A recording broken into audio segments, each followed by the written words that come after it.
Lors de ses vœux du Nouvel An, Kim Jong-un loue le sang versé aux côtés des Russes en Ukraine.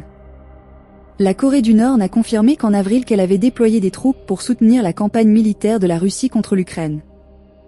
La Corée du Nord et la Russie ont partagé le sang, la vie et la mort lors de la guerre en Ukraine, a souligné ce vendredi le dirigeant nord-coréen Kim Jong-un, en adressant ses vœux du Nouvel An 2026 à Vladimir Poutine. Dans la guerre d'invasion de l'Ukraine, lancée par le président russe il y a bientôt 4 ans, Pyongyang a envoyé, selon les agences de renseignement sud-coréennes et occidentales, des milliers de soldats combattre aux côtés de Moscou.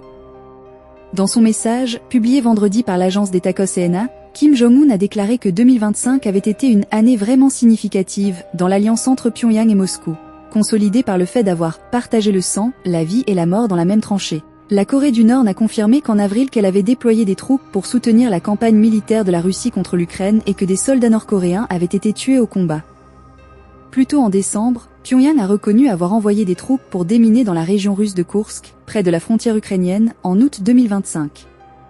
Au moins 9 soldats d'un régiment du génie ont été tués durant ce déploiement de 120 jours, a reconnu Kim Jong-un dans un discours prononcé le 12 décembre lors du retour de l'unité. Le dirigeant nord-coréen a adressé ses vœux du Nouvel An à Vladimir Poutine un jour après avoir ordonné l'augmentation de la production de missiles pour 2026.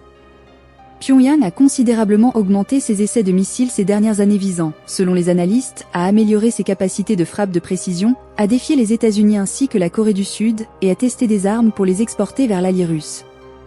La Corée du Nord et la Russie se sont rapprochés depuis que Moscou a lancé son invasion de l'Ukraine en février 2022. En plus d'envoyer des troupes combattre pour la Russie, Pyongyang a fourni à Moscou des obus d'artillerie, des missiles et des systèmes de roquettes à longue portée. En retour, la Russie envoie à la Corée du Nord une aide financière, des technologies militaires ainsi que des fournitures alimentaires et énergétiques, ont indiqué des analystes.